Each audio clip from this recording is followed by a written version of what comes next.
Greetings, viewers. EricTheCarGuy here, back with another live show where I attempt to, well, I don't attempt to answer your automotive questions. I do answer your automotive questions, but sometimes I attempt to pronounce your names because I kind of messed those up, and I apologize for that in advance. Tonight was supposed to be special because I got myself a new web camera. A lot of you complained about the quality of the camera and the audio, and I wanted to address that. However, when I hooked that camera up, it looked even worse than this camera. So streaming video is still a mystery to me, but I'll do what I can to work that out. Getting past that, let's talk a little bit about this show itself. I take the questions that I'm going to be answering during the show from the Google Plus event, which is posted to my Google Plus page. I post links all over my social networks to help lead you in that direction. That's where I will be taking the questions from this evening. Also, the thing is, if you're watching this on YouTube after the fact, I cannot see those questions that are posted there, nor do I respond to those comments after the video is up. Apologies for that. You have to post your questions to the Google Plus event. Earlier the better, actually. However, there's always EricTheCarGuy.com. I have an FAQ page that probably answers about 80% of the questions that I get asked. And also, I have a forum over at EricTheCarGuy.com that you can ask specific questions if you can't find your answer within that FAQ section. So I have sort of a system in place to try to help you with your automotive issues, including this event, which I'm going to try to get to now. So I want to try to get through as many questions as I possibly can. The show is normally a half hour-ish. But I've noticed tonight that a lot of you are posting like really long questions, like huge paragraphs of stuff. Please try to condense your questions down a little bit to as much as possible so I can get to as many questions as possible. Anyway, starting with Wes G. Hi, Eric. My name is Wes, aka Supercar14 on the forums. I wanted to start off by saying thank you. You're welcome. Thank you. Watching your videos has been invaluable and taught me more about fixing cars, especially more modern cars than anything else. Keep up the good work. You're awesome. Thank you. Now, on to my questions. I have a few, so I think there's too many. Feel free to skip. I'm only going to answer the first one. I have a 2005 Hyundai Accent front disc rear drum brakes that is squeaking in the back when I hit the brakes. Also, sometimes it still squeaks after I let off the brakes and start moving. Sometimes it goes away on its own. Sometimes I have to pump them to get it to stop. Also, the front wheels make a similar noise when making a sharp turn sometimes, like pulling into a parking lot or a driveway. I've had this car for a little over a month and had a brake job done just before I got it. I think that the rear brakes either weren't properly adjusted or bled. I've never bled brakes before or done work on discs since the problem is intermittent. I'm not really sure where to start. Okay, and then he starts with the second question. I'm going to address the brake question. Basically, one of the biggest complaints I get about brakes is noise. And one of the most common causes of that noise is the friction material itself. And it kind of works like this. The less you spend on your pads and shoes, the more likely they are to make noise. That's just been my experience. Good quality stuff has less of a tendency to make noise. Also, these shims that sometimes come with a quality set of pads, those little metal things that fit inside the caliper bracket that the brake pads fit into, or maybe there's little spring clips that also hold those things on there. Those I've come to find are also extremely important. They wear out over time and also can contribute to noise. In fact, I'm working on a video about this kind of thing right now. So with all that being said, you really have to go back and take a look at the work. Also, proper lubrication of the caliper slide pins is important. I use silicone paste for that. Everybody knows it. But it also helps dampen and reduce noise. So in other words, if you just pad slap it and just throw a set of pads on something and don't address the shims or say properly lubricating the caliper slides, making sure everything works correctly, all those things can add up to a noise problem. Also, the friction material, as I mentioned. Now, I'm not a fan of like putting a bunch of goop on the back of pads in order to make them quiet, especially that rubbery RTV type stuff. I say that's trying to make up for bad brake pad material. So, and also it just kind of makes a mess, and I hate cleaning up after it. But for me, that kind of stuff has never worked. Quality stuff works really well. Sometimes I've taken a little molybdenum grease and put it between the shim that goes on the back of the brake pad and the brake itself.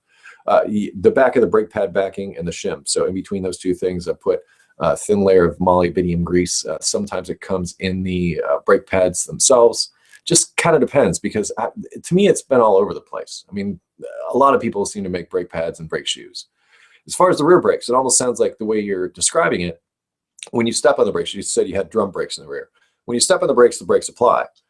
It almost sounds like they may not be unapplying. And that could be the result of, once again, if you're going to do rear brakes, it's a good idea to replace the hardware, the return springs, things like that, that helps those shoes return to a position to where they're not coming into contact with the inside of the drum anymore. Also, those springs that help hold the brake shoes to the backing plate, those help eliminate noise. Once again, going back to friction material. In addition, there are little bosses on the back of the backing plate that the brake shoe rides on as it operates. What I have seen over time is that a groove gets worn into those spots in the backing plate, and as a result, it can cause the shoes to stick inside the drum. And if that happens, it can cause that continued engagement that you're kind of describing here. What you are probably faced with, and you said that you're not familiar with these things, is going in and looking these things over, or you can take it back to where you had the brake work done. But all those things are things to check. Going back to the resources at my website, if you go to the brake FAQ, it covers all of this and has videos not only about these problems, but also how to address disc brakes and drum brakes, and how to clean and adjust and make sure that those things are working the way they should be. So I'm hoping that information is helpful to you. We must move on. Aaron Tinklebaum? I don't know. See, butchering the names already. It's been a while since you answered my question about my tie rod and axle on my 2004 Hyundai Elantra DT 5-speed. So anyway, I just recently got my passenger side front wheel bearing replaced, and my check engine light came on. I got a P0501 code on my scanner. Saw it was a vehicle speed sensor, A range performance. My speedometer and odometer work fine. So sensor bad? Actually, I looked this up. This is not the speed sensor for the vehicle. It's a separate, the speed sensor for your speedometer, and also the one the transmission uses to try to figure out when to shift. That is separate from a wheel speed sensor, which involves the ABS, which it looks like there may be a problem with the wheel speed sensor, not the vehicle speed sensor, as far as what I looked up with this. And given that you just had a wheel bearing replaced, either the installation or perhaps the sensor didn't get plugged in, damaged, something of that nature, that's a possibility. So that's where I would go with that one. All right, that's doubled up. Tamaz Haba, I hope I said that correctly, has a 2010 Subaru Outback 2.5 6-speed, 115,000 miles. With your guidance, trying to diagnose a slow-speed, small bump front suspension noise caused by either the following. I had a bad front driver wheel bearing, hub assembly, no noise but play in the vertical and horizontal axis. I replaced it, torqued the axle nut to 180 foot-pounds, which doesn't seem or feel tight enough to preload the bearing.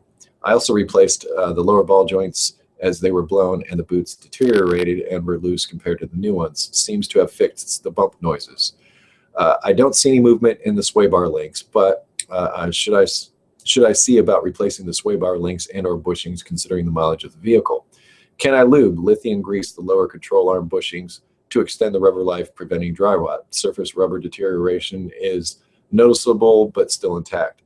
What is the essential service life of rubber bushings on control arm sway bar? I don't recommend putting grease on those bushings. Mainly because there's the possibility that it can cause them to deteriorate. So you may be sort of having a diminishing return there. Go by this rule of thumb. If they didn't do it at the factory, there's really no reason to alter it on your own. Basic rule. So if it comes from the factory and it didn't have grease on all those bushings, probably don't need grease on those bushings. As far as the noise, it's always difficult for me to diagnose noises via this format here because I can't hear the noise. I don't see the vehicle. There's a lot that comes into play into noise diagnosis. Therefore, I've created an FAQ page about finding noises. And sometimes you even have to go so far as to planting small microphones around different suspected components that might be making the noise to see if you can narrow it down. I've actually spent days tracking down noises in the past, similar to what you're describing here. But the usual suspects you seem to have addressed. You talked about a loose wheel bearing. You look for loose parts to begin with. But one thing that I often find that is associated with loose suspension parts is a little bit of orange dust around the joints and things, in particular things like stabilizer links, sway bars. Sway bar links, also ball joints or other suspension components. In addition, the struts themselves on the top have bushings and sometimes bearings that can often go bad and cause noises there. So there are several things on the suspension, also the compliance bushings for the control arms themselves, several areas that could be the source of the noise, but try not to get too hung up on a diagnosis before you go into it. In other words, don't think to yourself, well, it must be the sway bar bushings. Just go in there and look for the evidence and have the evidence lead you to a conclusion rather than going in with a conclusion before you look for evidence. I always find that to be the best approach, because otherwise you've already made an assumption. And when you start something like that with an assumption, a theory is one thing, but an assumption is something that can lead you down the wrong path and lead you to replace a bunch of parts unnecessarily. So see what you can do to find the noise and isolate it before you actually go replacing parts. And you've got a good start. I mean, checking for loose parts, that's a great way to do it. But look for that orange dust. It's a pretty good tell as far as suspension noise stuff, in my experience. Okay, it's hard to tell because I was trying to set up this new camera, I didn't get a chance to preview the questions like I normally do before the start of a show. So forgive me if I'm a bit scattered today. Zach Buzzard. Once again, sorry. Hey, Eric, my buddy and I have recently worked on this 1996 S10 four-cylinder pickup.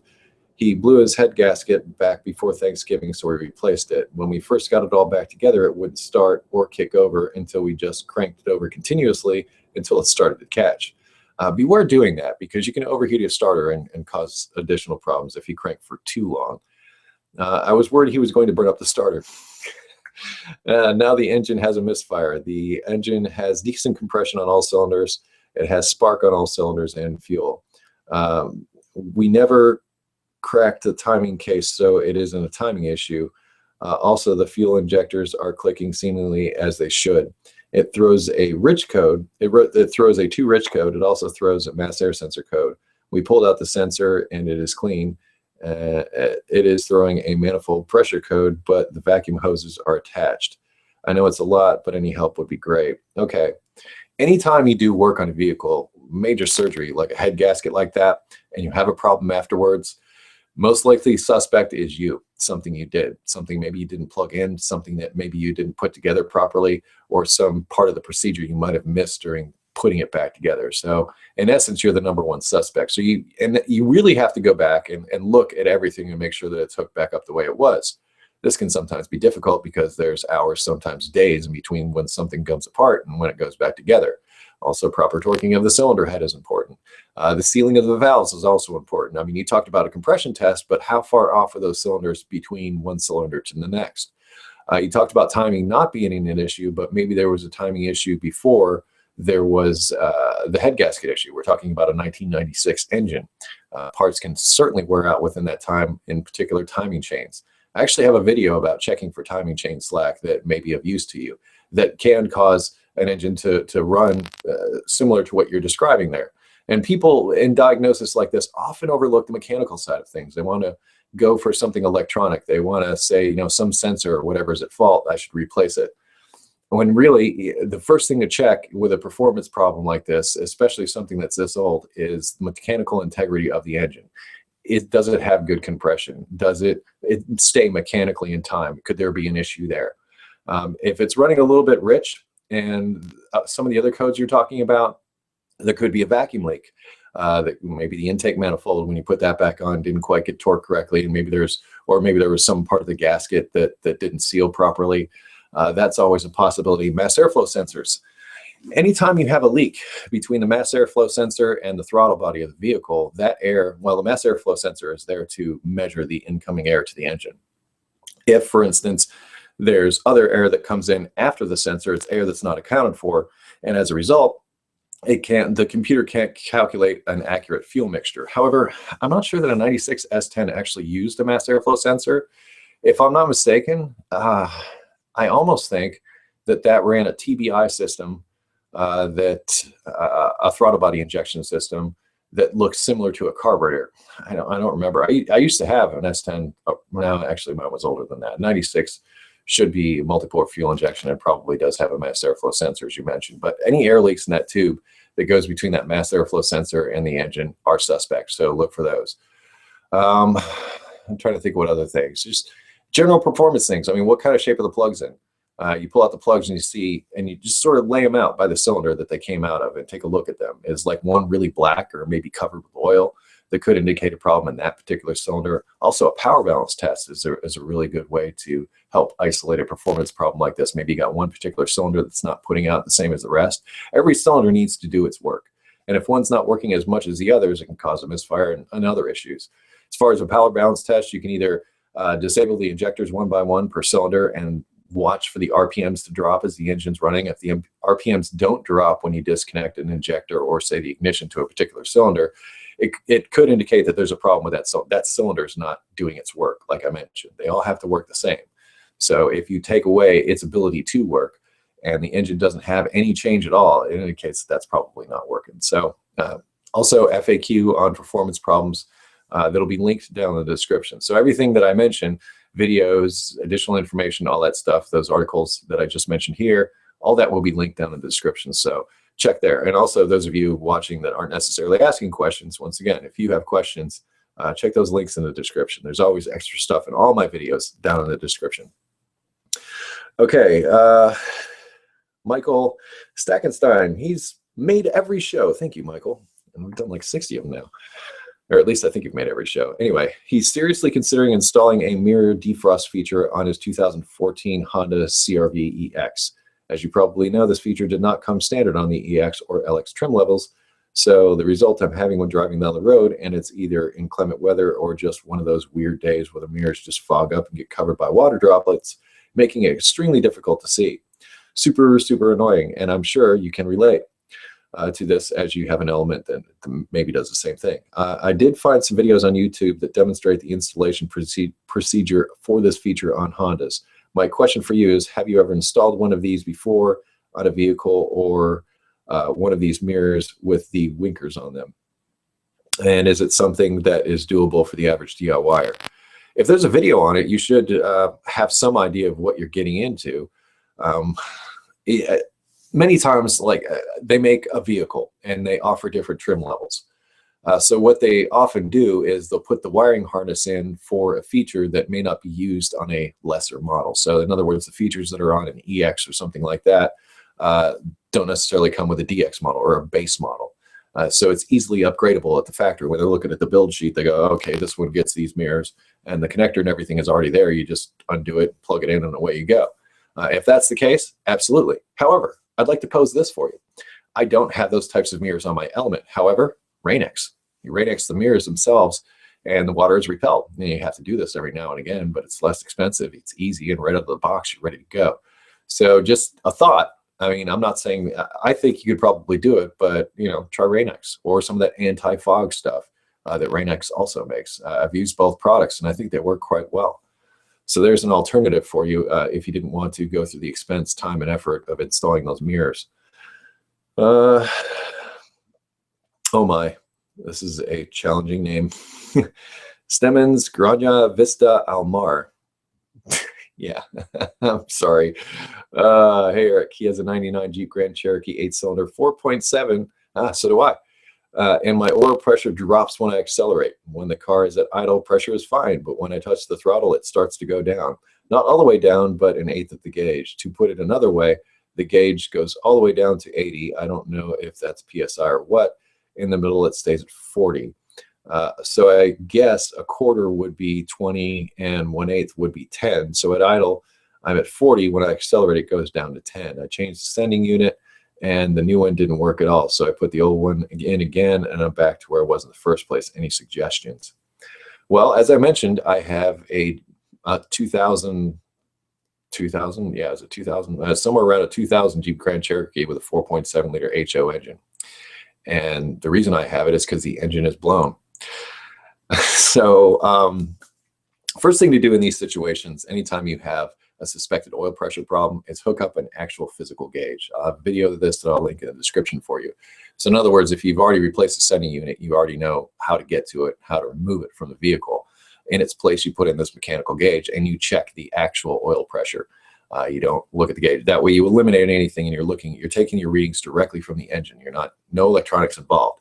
And that tells you whether or not you really do have an oil pressure problem. If you do have an oil pressure problem, Most likely cause, in your case, it almost sounds like there's a restriction. It sounds like you're losing flow for some reason, like maybe there's something down inside the oil pan that's clogging the pickup or something. It seems really odd that the oil pressure would drop that way, but maybe there's too much bearing clearance somewhere, because that's really what creates pressure, is the clearances between all the moving parts in the bottom end of the engine. It's not the oil pump. A lot of people, if they have an oil pressure problem, they throw an oil pump on thinking that's the problem. Rarely in my experience is that the problem. Think about it. The oil pump is getting fresh oil all the time. So it wearing out, without some kind of outside intervention, like some debris or something getting in there and just wreaking havoc. No. Oil pumps create volume. They do not create pressure. What creates pressure is the resistance to that volume of oil coming out of that oil pump. And that is created by the clearance in all the bearings in the bottom end and the rest of the engine block. So if you have an oil pressure problem, I would say 8, even if it's close to 9 times out of 10, is a problem with the clearances within the engine, or in your case, possibly a restriction somewhere. So look at this carefully. Like I said, I've got one sitting outside my shop right now with a blown engine that's a giant boat anchor until I can find another engine. So be very mindful of this, because honestly, it's not the first time I've heard of oil pressure problems on those vehicles. So proceed with caution. Check the manual pressure first. There'll be a video down in the description. Steve Z, a name I can pronounce. I'm so happy, excited. Has a 1984 Ford Thunderbird. I used to have one of those too. 5-liter CFI and auto trans. In fact, yeah, I won't go into my story about that. I'm having some problems with the idle automatic kickdown. When I start the car, the engine goes to fast idle. After that few minutes, it stays at fast idle. The only way I can get it to go to normal curb idle is to quickly press and release the gas pedal. So it's acting like an engine with a carburetor. My parents bought the car new, and I remember in the car's years, the engine would always automatically kick down to curb idle after a few minutes of fast idle. Here is an excerpt from Ford's shop manual about the cold engine speed control. A second feature of the cold engine speed control is the automatic kickdown from high cam fast idle. The engine speed to some intermediate speed. This is accomplished by the computer vacuum to the automatic kickdown motor, which physically moves the high-speed motor cam after the engine starts. Do you know if there's another name for the automatic kickdown motor? Would this be the same as the control diaphragm unit? I'm guessing the computer is regulating the vacuum to control the diaphragm. In turn, would pull the thermostatic choke spring shaft to set the engine to curb idle. I'm not sure where to start with this issue. Do you think this might be a problem with the control diaphragm, or maybe a vacuum leak? Also, this was one of Ford's last vehicle to use the ECC3 engine control system. Thanks for your help. Yeah, that's not doing you any favors. Those were the years where we were in transition from carburetors to fuel injection, and there were some growing pains. Let's just put it that way. Okay, well, I think you kind of already answered your own question, and it seems to be a vacuum-related problem. Those vacuum diaphragms that are on the outside of that unit can easily be checked, actually. The actuator rod that comes out of the outside of it, what I normally do is I'll disconnect the vacuum line, and I'll push the actuator rod in, and I'll put my finger over the where the vacuum line was, and then I'll let go. If whatever that device was controlling goes back out to that rest position, if it moves, then I know the diaphragm inside of there is bad, and in fact causing a vacuum leak, and it won't work properly when vacuum is supplied to it. So that's a quick way to check those diaphragms that you're talking about. So just remove the vacuum line, push the actuator rod in, put your finger over the opening, and then let go of the rod. And if the rod moves quickly and easily, most likely that diaphragm is bad. Another approach is you can take a vacuum pump and put it on in place of the vacuum line and pump it up and see if it moves and actuates. If it does not, then it likely has an internal leak and needs to be replaced. So it sounds to me like that actuator isn't working. Also check the vacuum supply, and you're going to have to do this when you first start the engine up, and just maybe put a vacuum gauge on that vacuum line going to that actuator. Start the engine and see if it gets that vacuum signal. See if the vacuum gauge moves at all. If it doesn't move at all, then it's a control problem. So whatever the computer is controlling to send vacuum to that component isn't being sent. Or sometimes they work the opposite. Sometimes they apply vacuum to actuate them, so to disengage them. So sometimes they work the opposite of what I described, but it sounds to me like it works like a normal dash pot, and you should be able to check for leaks with either of those two methods I mentioned. Yes, got to take a breath. Andy Pittman, just a few quick questions. I'm about to replace the O2 sensor on my 2000 Tiburon. I was wondering if I had to clear the code to turn off the check engine, or if I had to clear the code to turn off the check engine light, or will it turn off by itself? Also, I noticed my throttle cable has some slack in it. Would it be okay if I tighten it up a bit? Thanks. As far as clearing the codes, most likely you're going to have to clear the codes. Even if there isn't a failure present, if there was a failure in the past, the computer stores that code, assuming it's an intermittent failure. So you'll have to clear that code in order for it to go away, in order for that check engine light to go away. Quick and dirty way is to just disconnect the negative battery cable for about 10 seconds and then reconnect it, and that should reset the computer and clear the codes. This is obviously after the repair. The other way is with the scan tool, which means you don't have to reset your clock or your radio stations. As far as tightening the throttle cable, proceed with caution. I actually have a video about this that I will link in the description. It's called $0 Performance Upgrade. And you can take the slack out, but if you go too far, you can hang the throttle open a little bit, and that can cause other issues. In other words, if with the fuel-injected engine like that, if the throttle plate never fully closes, it will not send that signal to the computer, and the computer will not know to put the car in an idle setting. So you may have like weird idle problems as a result of tightening it too much. So proceed with caution with that. But yeah, I actually do that to a lot of my cars. And as you'll see in that video, it's really not all that difficult. Just don't go too far. Samuel Santiago has a 2003 Element with 110,000 miles on it. There is a noticeable clunking sound coming from the right rear of the vehicle when going over bumps. I tried replacing replicating the sound by moving the vehicle up and down, side to side, but couldn't get it to make the sound. So I replaced these stabilizer bar bushings in the not too long ago. The sound only seems to happen when going over successive bumpy road, but not as much like a sudden bump. I was wondering what your thoughts on this would be. I had the exact same problem with my Element, and it was the stabilizer bar bushings. Now, when you say bushings, are you talking about the links or the bushings for the stabilizer bar itself? Because for me, it was the bushings and the stabilizer bar itself where it connected to the body of the vehicle. However, I also had problems with both of those stabilizer links in the back. So stabilizer links, especially those type that Honda have, it's really difficult to see sometimes if there's a problem in there. And what you're describing sounds like that issue. Also, check your exhaust. I noticed that my exhaust after a period of time got corroded, and the exhaust itself fell down and was contacting the lower control arm back there. And when I go over bumps, that was making noise. So that would be my suspect. But once again, linked in the description will be an article about finding noises and tracking these things down. I mentioned earlier some of the difficulties I have with trying to find those noises. Not to mention brake pads. They're another thing. If your brake pads are loose inside of those mounts, once again, going back to those shims as far as brake noises go, I've had brake pads make that type of noise. And I take a hammer when the vehicle is up off the ground and I hit the wheel and listen for the noise. And a lot of times if the brake pads are loose inside their mounts, I can make the noise that way. And especially you're talking about successively going over bumps, that could be coming into play. That's also covered in that article that I mentioned. Okay. Hey, we got a Canadian. Taylor McLaughlin. Another name I could do. I'm doing good. Hello, Eric, and everybody else. Greetings from Canada. Has a 2013 Scion TC that he bought in May, which is his first manual vehicle. Shortly after I bought it, I noticed that occasionally I cannot put the car into first or reverse from neutral. It feels like it will snap the shifter if I try, but it gets stuck just before it feels like it's going to actually go through the gate. My solution is to shift from second to neutral and then straight from first to second. This usually works, but it's pretty awkward when it happens at a light. I was wondering, is there something I should be concerned about? Could I have caused this myself? And would an issue like this be covered under typical powertrain warranty? Thank you for your time, Eric. Really enjoy your videos. Okay.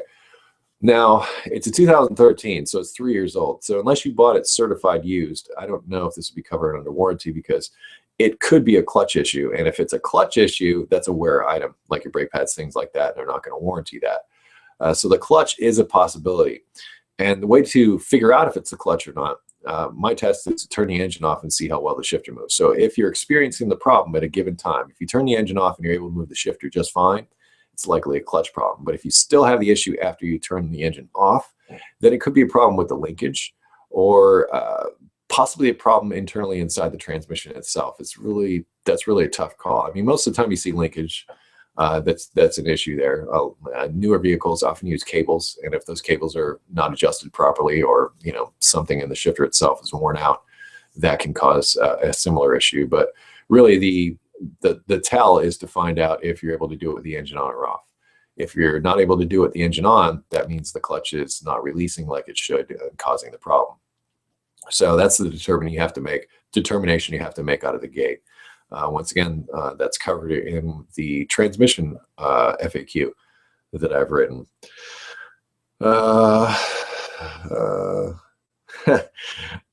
James Shrum. The turn signals on my car delay after being turned on. Am I low on breaker fluid? Yes. Okay, Philip Haggard. I don't know how to say that O with the slash through it. I don't know how to say most consonants if they're strung together in the right way.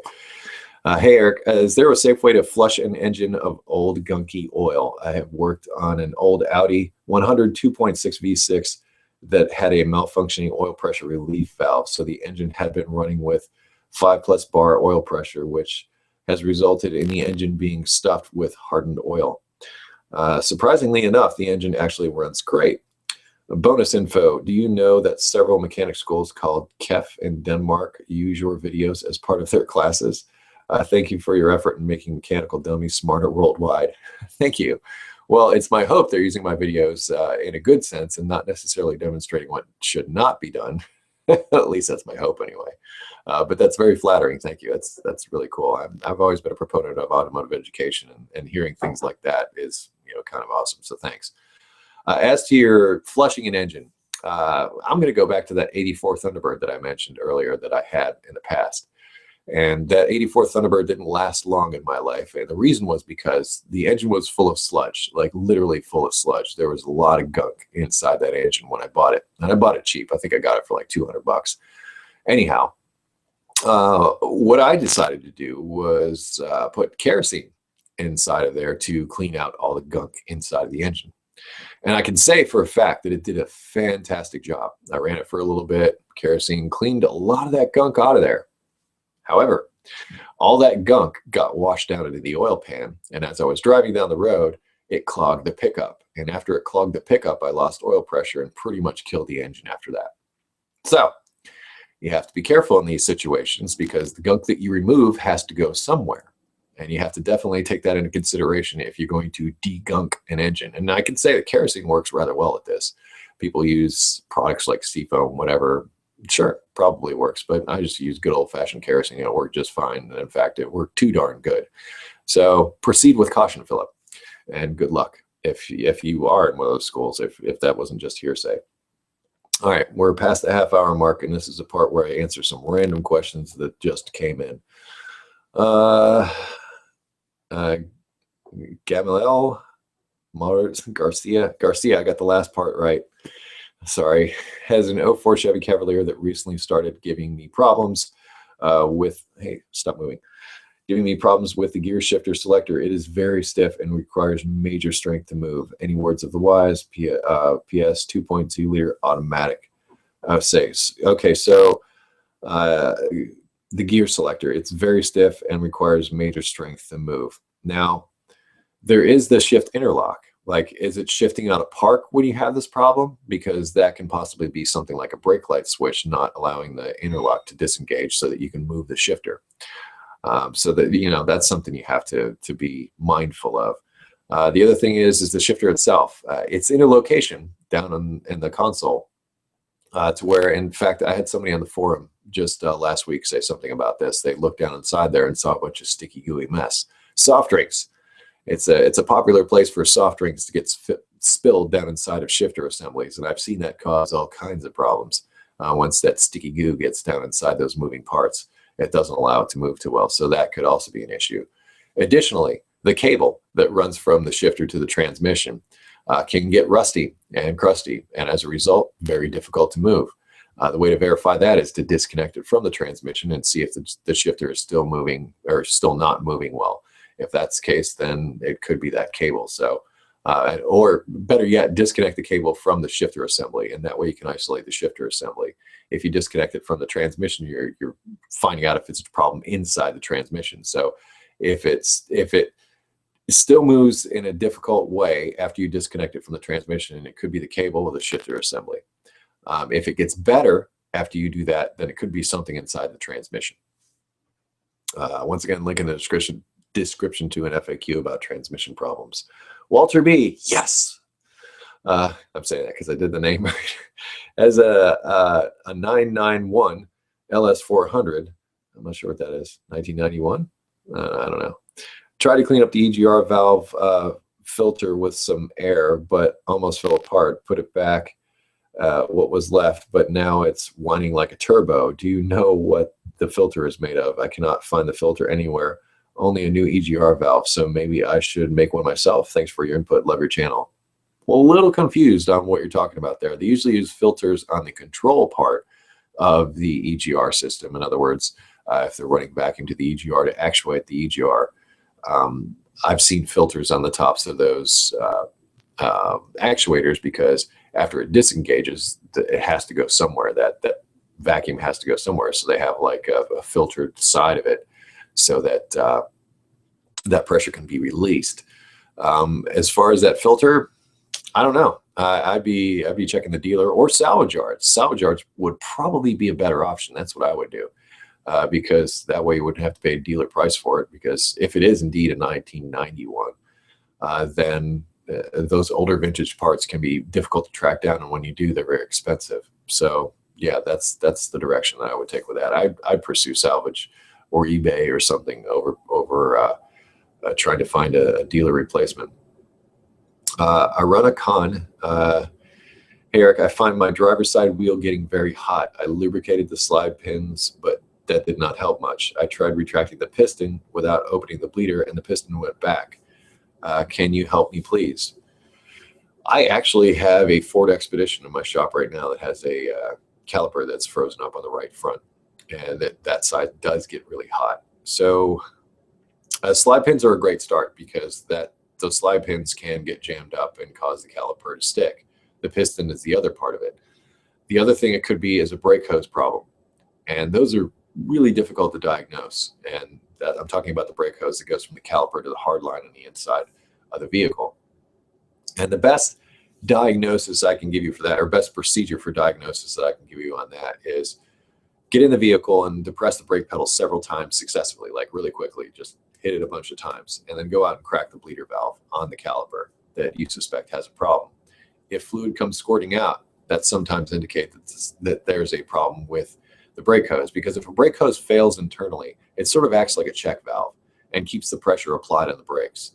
And like I said, that's the quickest way, easiest way that I've found is, like I said, hitting the brakes a bunch of times successfully and allowing that pressure to build up. And if it doesn't release, then I can suspect the brake line is the cause. But also calipers. Calipers, I've seen quite a few calipers fail in that sense. And I've seen more caliper issues than brake hose issues, but that's another possibility you could pursue there. Let's just get all random. And I'm sticking to auto repair questions, so I'm ignoring other questions that are just not related to auto repair. And there's quite a few here. All right, Lacey Yanni has made it in time. Haha, my brother's 97 Lexus ES300 has a rear noise over bumps. I told him it's the struts before he bought it because I seen on the Craigslist the pics were sagging.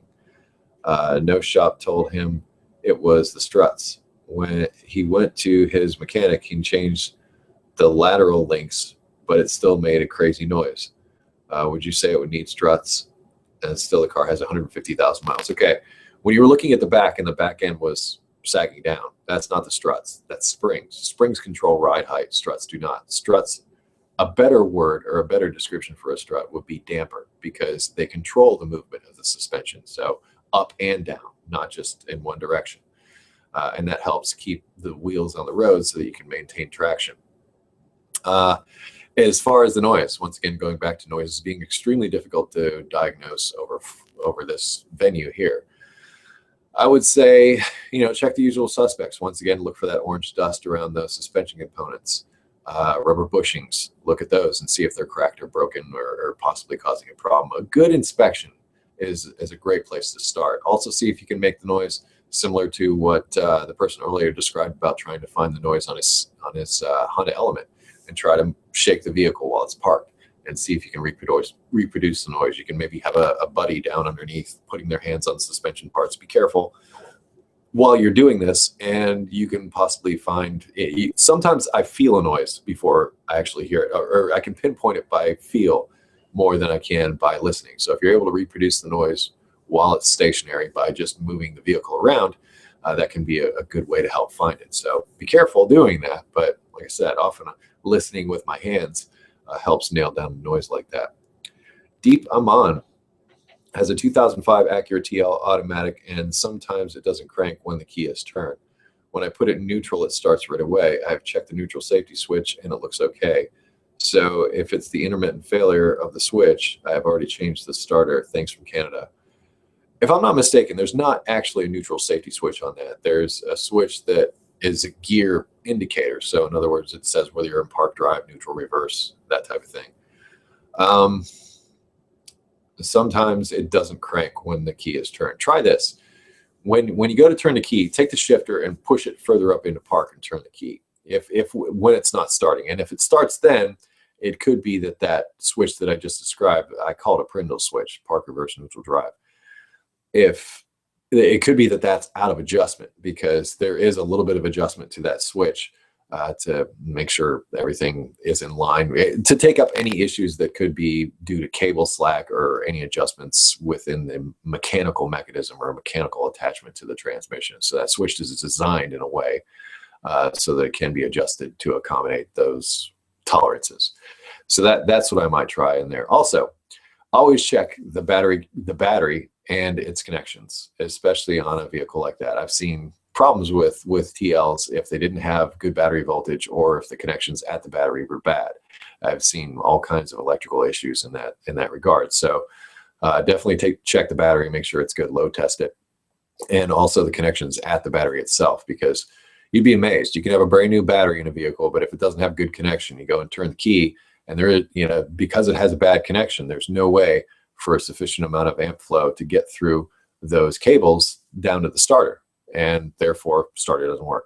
And it's just that simple. You got to have a good clean connection in order for amp flow to happen. And if you don't, well, starter is like the biggest amp load on the battery there is, and if there isn't a good connection there, it's not going to happen. Once again, I have videos on this and actually how to check for it in the FAQ section, linked down in the description. All right, well, let's do one more. I'm getting kind of tired. Hey, Eric, 2001-ish Blazer makes a grinding noise when going down the road, like four-wheel drive, trying to kick in and splines not lining up. Any thoughts on what this could be? Grinding noise while driving down the road.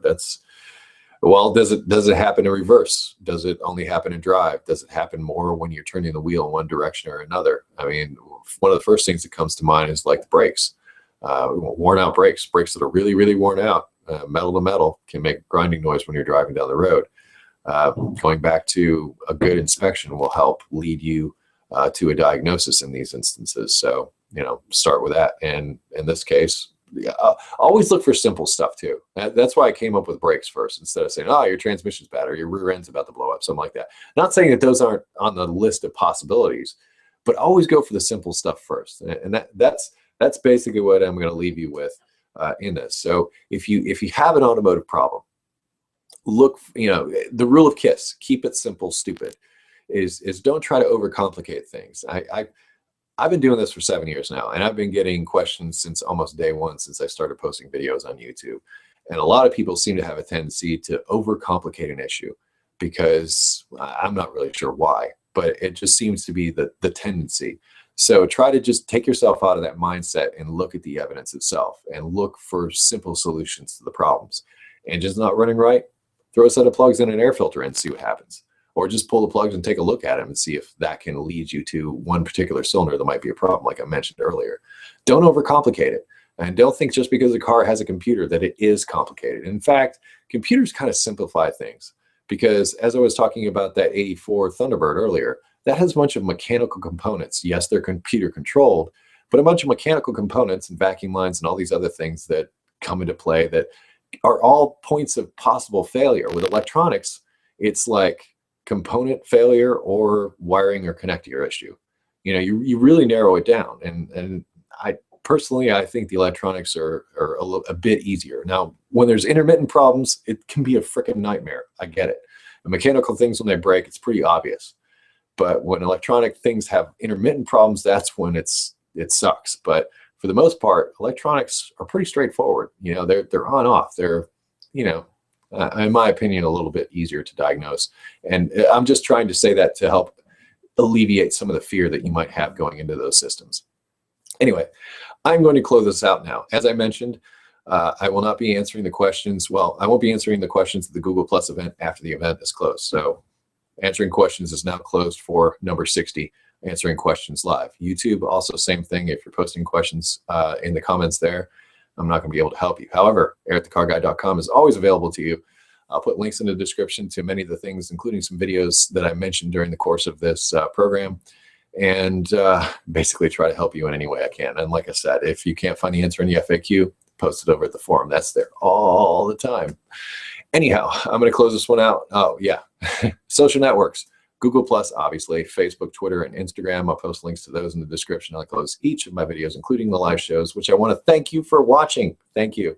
And please forgive me if I'm for butchering your names. Be safe, have fun, stay dirty. I'll see you next time. 2 weeks. I don't have the date. It'll be 2 weeks, but you'll get the announcements. Watch my social networks. See you then.